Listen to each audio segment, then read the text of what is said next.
पूज्य स्वामी शुभानंद जी बाबा महाराज पदासीन हैं,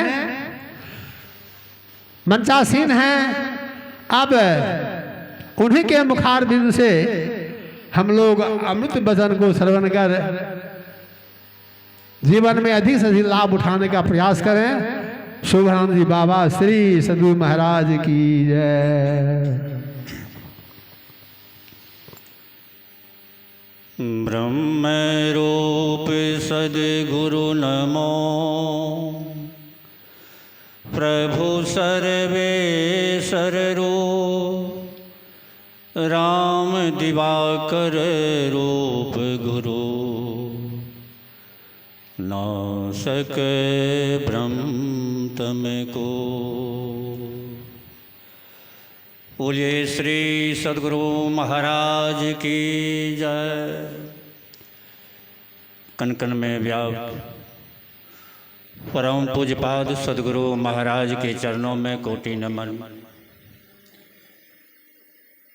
महर्षि योगानंद जी महाराज के श्री चरणों में कोटि नमन।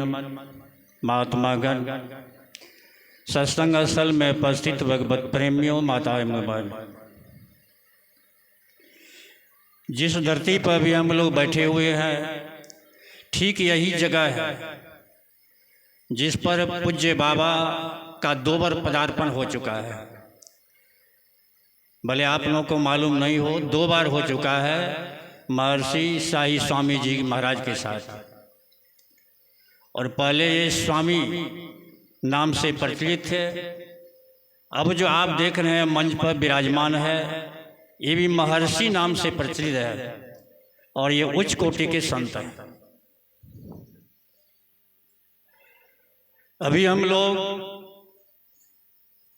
भगवान श्री राम के उपदेश को हम लोग श्रवण कर रहे थे कि भक्ति का आरंभ भगवान श्री राम सबरी से उपदेश करते हैं कि संतों के संग से ही भक्ति का आरंभ होता है। संत कौन होते हैं? जो जीवन काल में परम पद को प्राप्त किए हुए होते हैं, जीवन काल में मन बुद्धि शरीर से उठे हुए होते हैं। ऐसे महापुरुष को संत कहा जाता है। एक बार कबीर साहब से किसी ने पूछा कि अगर हम भगवान को इस आँख से देखना चाहते हैं तो कहाँ मिले, कहाँ देखेंगे? कबीर साहब उत्तर दिए हैं कि परम पुरुष की आरसी संतों के ही देह, लखा जो चाहे अलग को इन्हीं में लख लगे।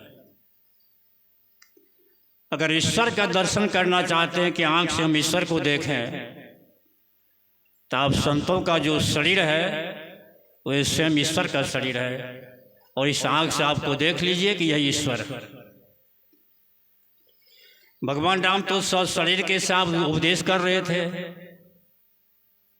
लेकिन भगवान राम संतों के संग इसलिए कहा कि संत ही मेरा ज्ञान करेंगे कि मैं कौन हूँ, मेरी प्राप्ति कैसी होगी। इसलिए संतों के पास भेजा कि प्रथम भक्ति संतन कर संगा, दूसरी रति मम कथा प्रसंगा। अभी हम लोग महापुरुष जो बैठे हुए हैं, मंचासीन है, इनकी वाणी को सुन करके हम लोग श्रवण करेंगे, ईश्वर की कथा के संबंध में जानेंगे कि ईश्वर क्या है, उसकी प्राप्ति का क्या उपाय है। इस ज्ञान को हम लोग श्रवण करें। सत्संग में जो उपदेश किया जाता है, जो धर्म कथा की बातें सुनाई जाती है, आंतरिक रहस्य ईश्वर के प्राप्ति के लिए, ज्ञान के लिए सुनाया जाता है। जैसे भगवान राम तो क्रम क्रम से भक्ति की बातों को बताए और गुरु क्या करते हैं, संत क्या करेंगे, वो सारी बातों को बता दिए। लेकिन महापुरुष के शरण में जाने से ही हमको ईश्वर का ज्ञान होगा कि ईश्वर क्या है, उसका स्वरूप क्या है, उसका ज्ञान कैसे होगा। ये तमाम ज्ञान सत्संग से, संतों के ज्ञान से ही समझ में आता है।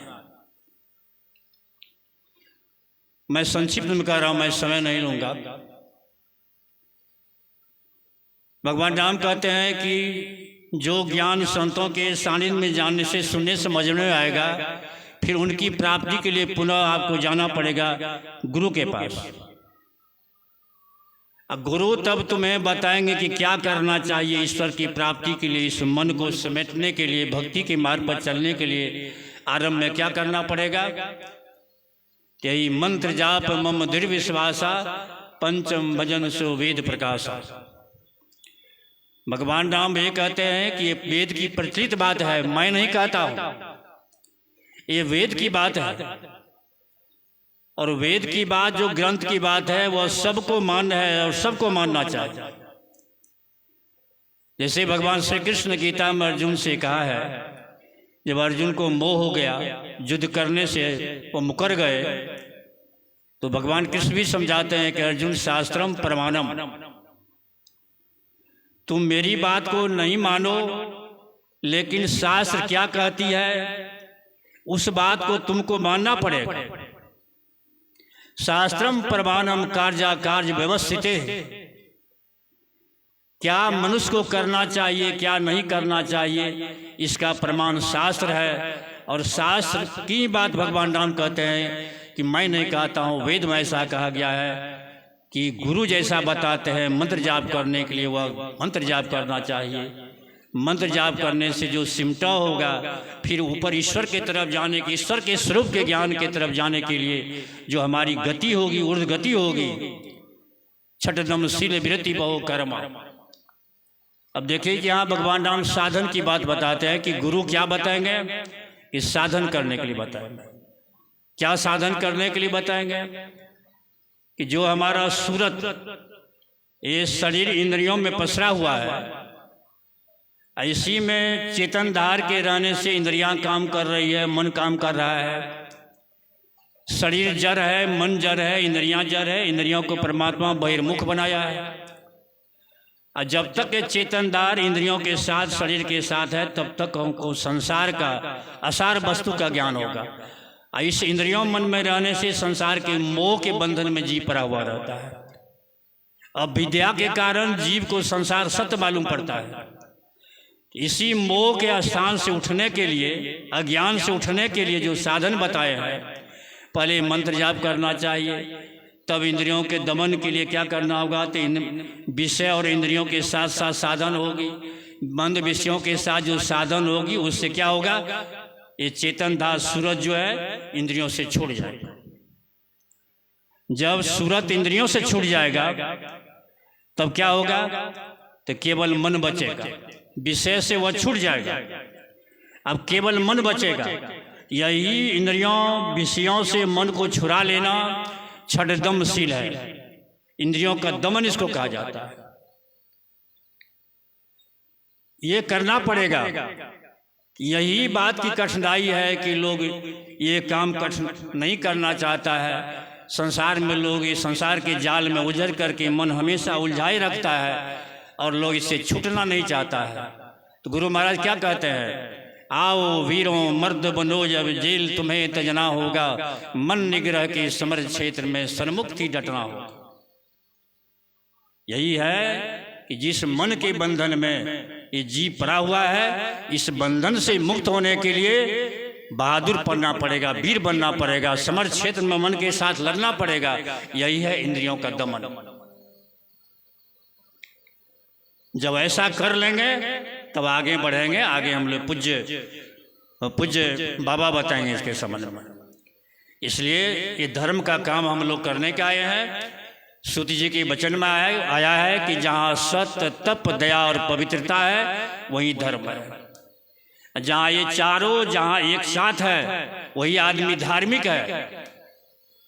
इसलिए अपने जीवन को बदलने के लिए, अपने संस्कार को परिवर्तन करने के लिए सत्संग की बड़ी आवश्यकता है। स्वामी रामचरित ने कहा कि सत्संग करने का अर्थ ही होता है अपने मन के स्वभाव को बदल लेना ही सत्संग है। इसी ज्ञान को हम लोग श्रवण करते हैं और यह शरीर में है, गुरु महाराज के वचन में है कि हम लोग भक्ति क्यों करते हैं।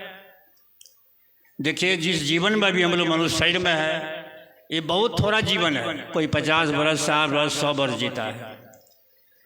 लेकिन इस बात का ख्याल करना चाहिए, सत्संग से ज्ञान होता है कि जब शरीर छूटेगा और तब इतना बड़ा लंबा जीवन हो जाता है जिसमें जीव को रोना पड़े।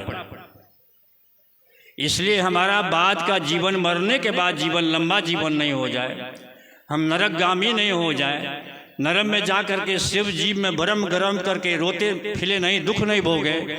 इसीलिए ये परमात्मा मनुष्य ने दिया है कि इस जीवन में भक्ति करके जो हमारी मरने के बाद जो हम लंबा जीवन में प्रवेश कर जाएंगे, वह लंबा जीवन हमको बार बार नहीं मिले।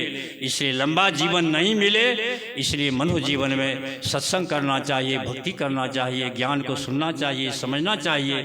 इसलिए मनुष्य ने दिया है। गुरु महाराज कहते हैं कि शकल से कोई मनुष्य है तो मनुष्य नहीं है। ज्ञान से भी मनुष्य बनना चाहिए और कर्म से भी मनुष्य बनना चाहिए। शकल से मनुष्य है तो हम मनुष्य नहीं है। जो मनुष्य ईश्वर की भक्ति नहीं करता है वह पशु। ये गुरु महाराज के वचन है। और ईश्वर की भक्ति करने वाले आदमी पशु नहीं होता है, वह ज्ञानी होता है। वह कर्म से भी मनुष्य होता है, ज्ञान से भी मनुष्य होता है, वह विवेकी होता है। इसलिए जब तक सत्संग नहीं करेंगे तब तक हम लोगों को जो शरीर मिला है, जो काम करने के लिए, उससे लाभ नहीं होगा। इसलिए दुख सह करके भी भजन भक्ति करनी चाहिए। और इसी उद्देश्य से हम लोग आए हैं। हमारे पूज्य बाबा जो इस धरती पर इसी जगह पर 2 बार आ चुके हैं और ये तीसरी बार आए हैं। तो आप लोग पूर्ण परिचित हो गए होंगे। अब इन बाबा के मुखारबिंद से हम लोग अमृत वाणी को सुन करके अपने जीवन को सुधारने का प्रयास करें। बोलिए श्री सतगुरु महाराज की जय। अभी हम लोग पूज्य स्वामी के मुखारबिंद से जीवन से संबंधित बातों को अच्छे ढंग से सुन रहे थे कि जीवन क्या है और किस तरह से मनुष्यों को जीना चाहिए, उसके बारे में विशद रूप से हम लोग सुने। अब आवे जहाँ हम लोगों की दृष्टि है, मनोभाव है,